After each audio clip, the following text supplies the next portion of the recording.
We do not have to start from scratch. There are materials, for example, Khan Academy. I hope you all know Khan Academy. If you know, and if you don't, you should. You know, mature learners can use this, and it's presently available in English, but it is being localized in many countries, and that's a very worthwhile initiative. Now, another experimentation worthwhile pursuing is online learning for telecenter staff. Since we're not talking about sophisticated self-learners, some complementary help, orientation, and structure may be required. And much of this telecenter help and structure can be provided to telecenter operators, so we need to strengthen them. For example, with online learning courses on how to train digital literacy, on telecenter management skills, on English language skills to make online search more powerful, on basic computer equipment and repair skills, so that the problems of breakdowns do not create an insoluble quandary. Next, I want to talk about a bit more daring, let's say, training is experiment. It could be, distance English language skills.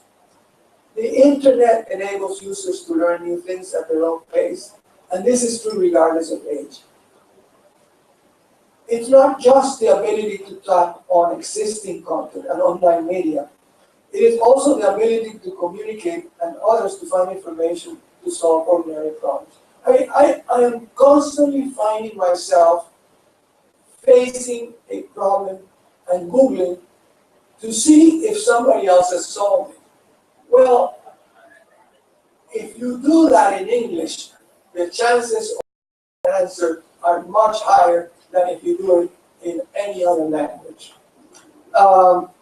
Internet content is predominantly in English.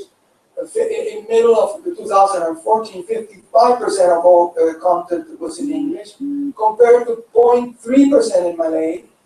Russian is the second most important language, accounting only for 6%. If we focus on the primary language of internet users, which is different to actual content,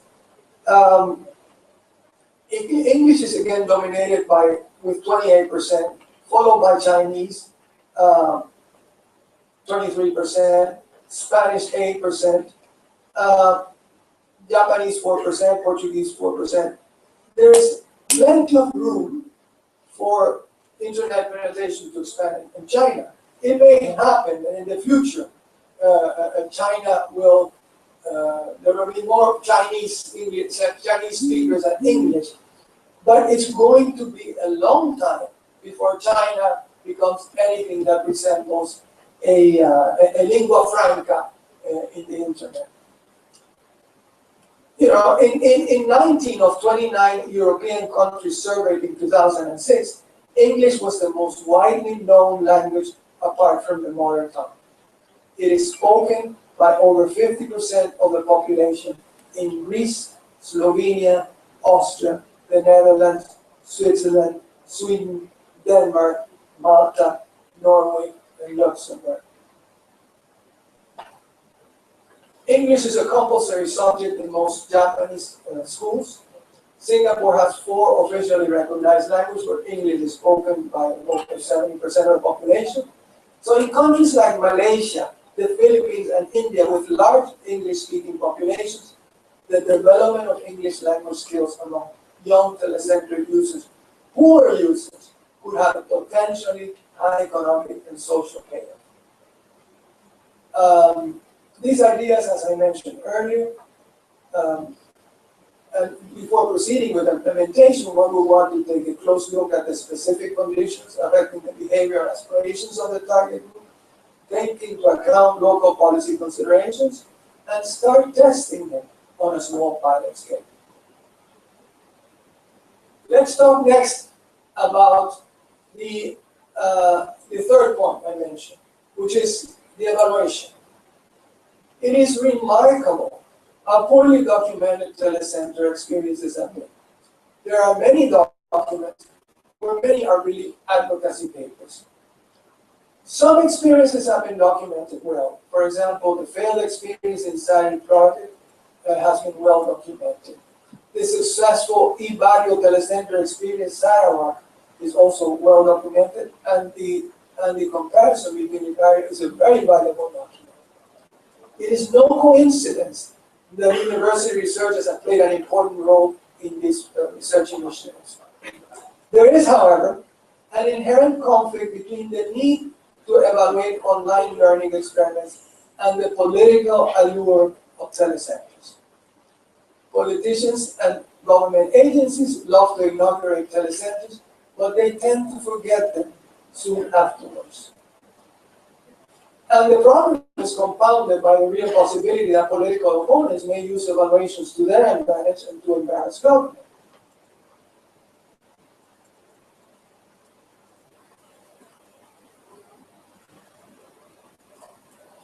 Not all digital literacy training is effective.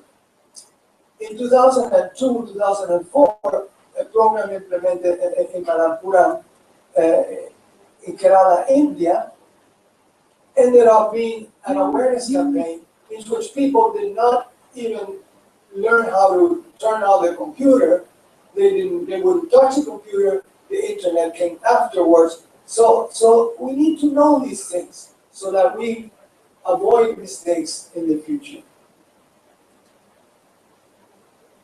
I suspect that the outsourcing of both implementation and evaluation to independent agencies may help reduce the political sting of evaluations. This, by the way, is often done here in Malaysia, or at least I've seen a couple of instances in which it has been done in Malaysia. Now we need to go before formal evaluations, and we need to engage marginal online learners in evaluation. Every country, of course, should have a national publicly funded portal dedicated to making educational material available to its citizens, with some parts catering to the specific needs of marginal users. These portals should further offer users the opportunity to comment on and rate on the quality and value of these materials. Some evaluations will be negative, and you can't take them personally. You need to use information gathered to learn and improve training material. If you think about it, some of the most powerful portals like Airbnb and Amazon, the value of evaluations are tremendous, and they drive the consumption of products, and they drive the behavior of users, and it's what really matters and make them so valuable. We have to treat e-learners with respect. And one way is to make online materials training accountable by engaging e-learners in the evaluation of material. There's another matter involving time. When we do the formal evaluations, it takes a long time before we get them published, and we know what's going on. When we do online evaluation by the users, there is, you get immediate response, and it helps you improve the materials. One of the most powerful examples of stakeholder engagement in education evaluation is a website called ratemyprofessors.com, which I encourage you to visit. Over 13 million U.S. students, primarily U.S. students, universities have rated their professors. They use 5 simple categories using a 1 to 5 Likert scale. And something similar could be done to enable users to evaluate online educational materials based on simple criteria like usefulness. Does the material address a topic I am interested in? Clarity. Is the material clearly presented and easy to follow? Engaging. Is the material engaging, attractive, absorbing, as opposed to boring or dull? And also, you should allow users to comment, ask them to recommend how to improve the online training. Sebastian Thrun, about whom we talked about shortly, recently, he has what he calls the universal law of innovation. Build it, break it, improve it. Thorne's law can be brought to bear to the task of providing online learning for marginalized users. If you experiment, you're bound to fail more often than you would hope for or want to. But if you don't experiment, you will fail to learn new ways. And if you don't evaluate your experiments, you will never learn, or you may learn the wrong lessons. Let me go over the 10 key points we have made. Number one, in most countries, the majority of marginal learners live in rural areas. This is bound to be your primary target group. Number two, for online learning to reach rural marginalized learners, digital literacy training is an indispensable first step. Number three, the design of a video online learning training program for novice users could help enhance the computer and internet skills and facilitate practice by a large number of marginalized learners at relatively low cost. Four, there is a need to develop formal coursework and forms of accreditation for online learning training to serve young rural telecenter users who are about to enter the workforce. Five, we need to identify topics that interest large numbers of marginal self-learners living in rural areas. This will help us develop, test, and perfect a suitable online training program.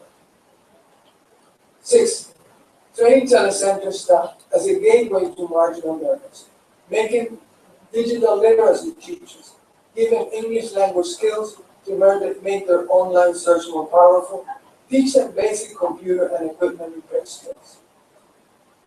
Seven, the development of programs of online instruction designed to improve the English language skills of internet users, beginning with telecenter operators, could make a significant impact on the ability of rural marginal learners to learn online and to access valuable content and network.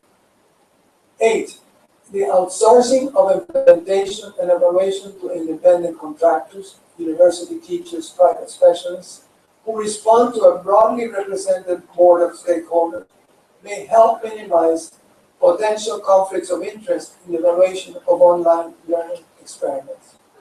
Nine, evaluation in online learning for marginalized learners will involve trial and error.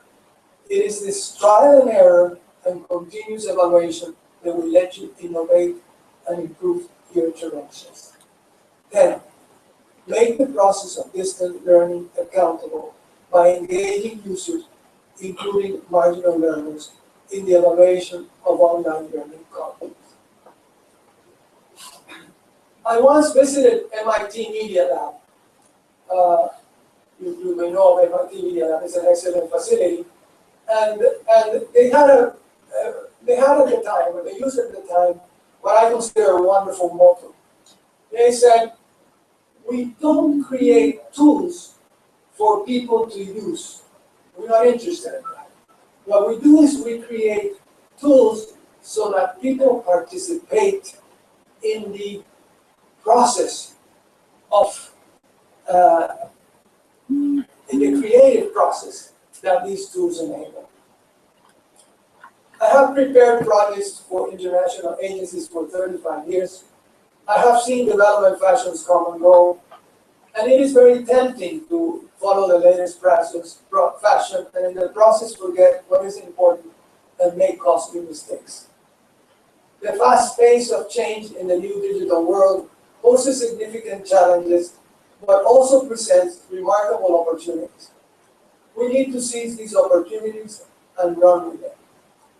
We will be able to do so if we know that our target group and its context, if we experiment intelligently, and if we subject our experiments to evaluations, formal and informal, that engage marginal learners and help us learn and improve our interventions.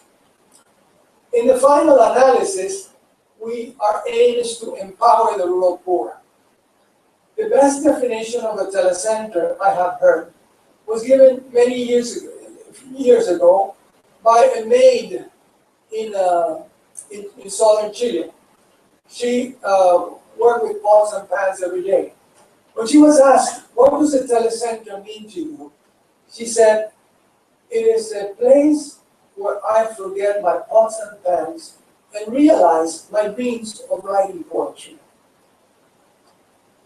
We want online learning to give traditional marginalized people a voice, a set of tools to innovate, to collaborate with others to solve common problems, to improve their well-being, to become full participants in modern society, and to realize their dreams. Thank you.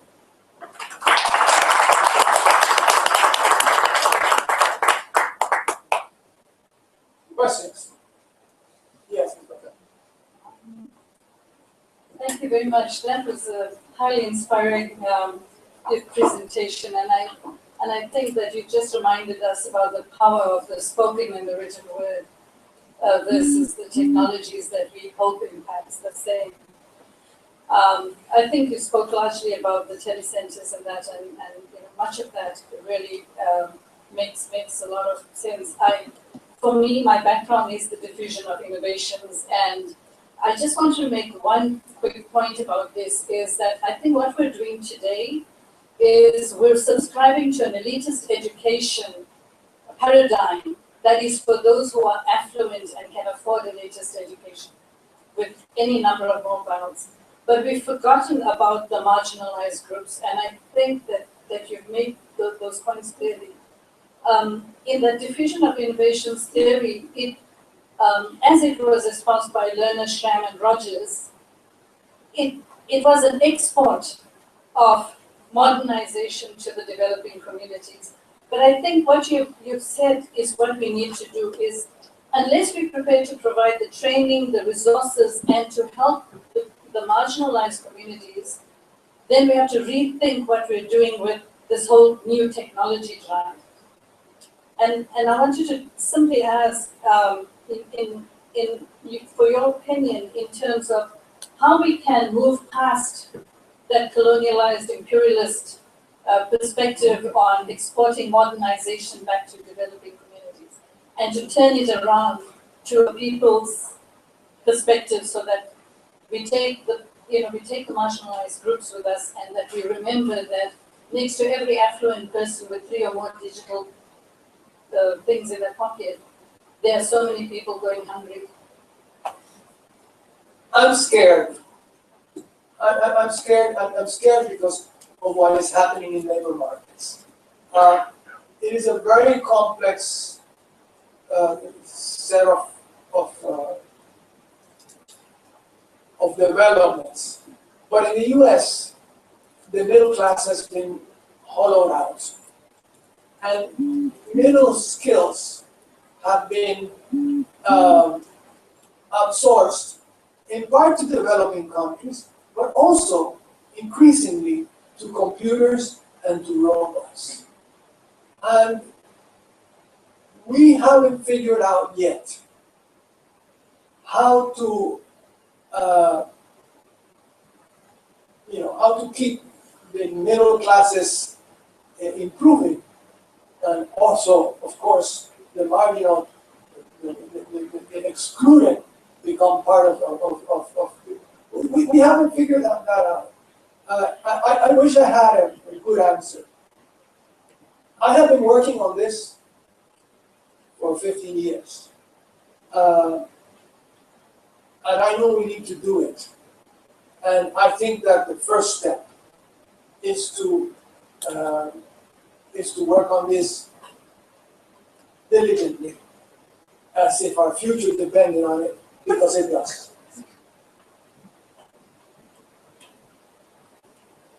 Anyone else?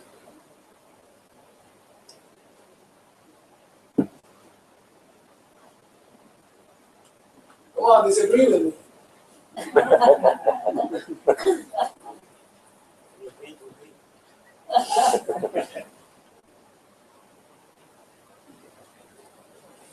My friend, you want to have lunch with me? Yes, say something.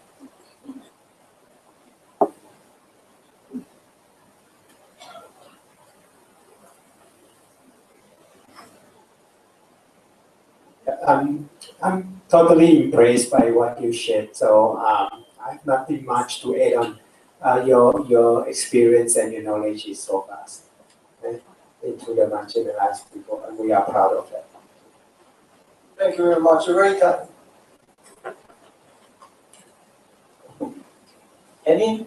Any more question? One last question.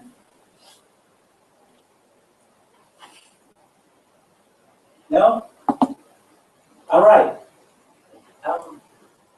Thank you very much, Professor, and enlightening us with many cases of the use of ICT in poverty eradication.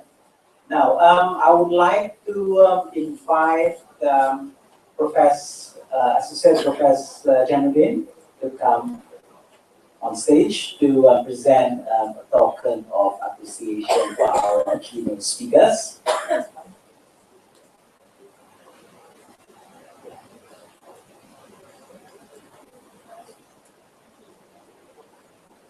Yeah, I would like to first invite Professor Ali.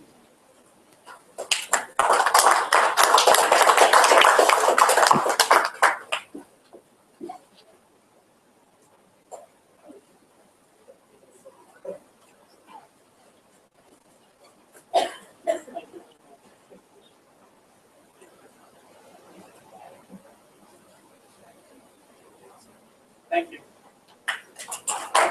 Yeah. Professor Francesco.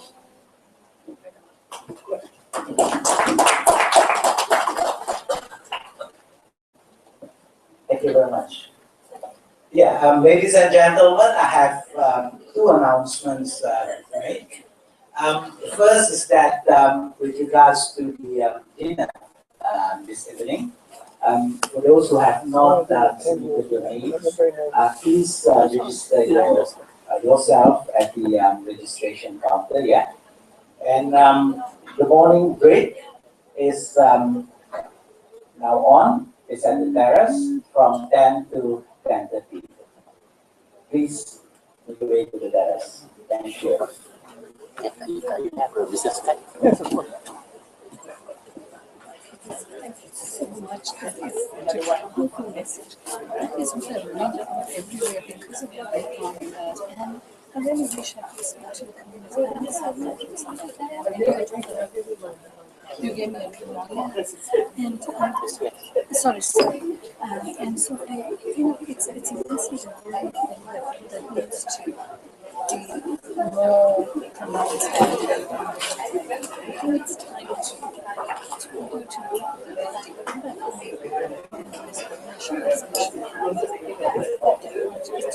it just reminds me of the modernization replaying itself now in education. So we've become the new consumers of this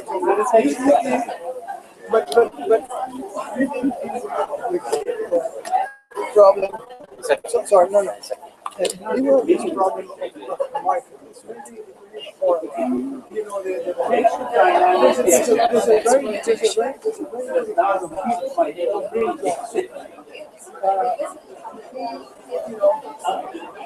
he writes about globalization, and it's scary. It's very scary.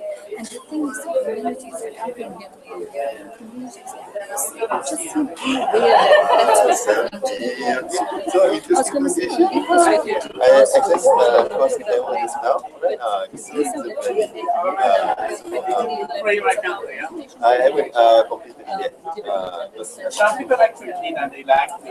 Yeah, I noticed the council changing the numbers now.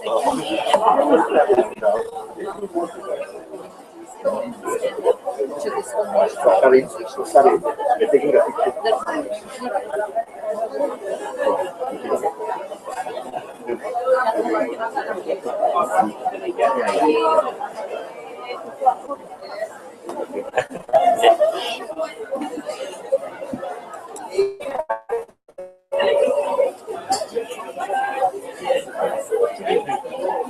If you want to talk anytime, just It's okay. Good presentation. Thank you. I'd be like, oh. I'm a bit nervous because I had planned to give it with my mobile. Okay. and I realized that they weren't going to have it. Oh yeah.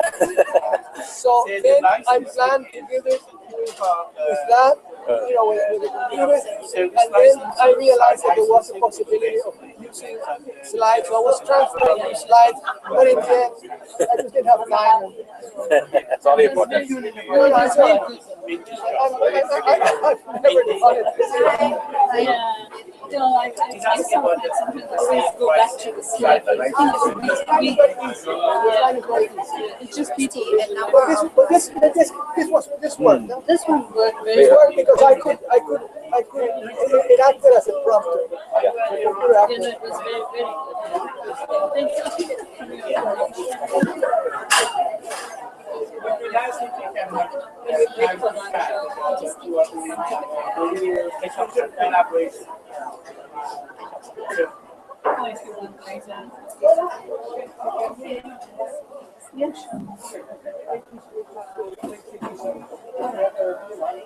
Yeah.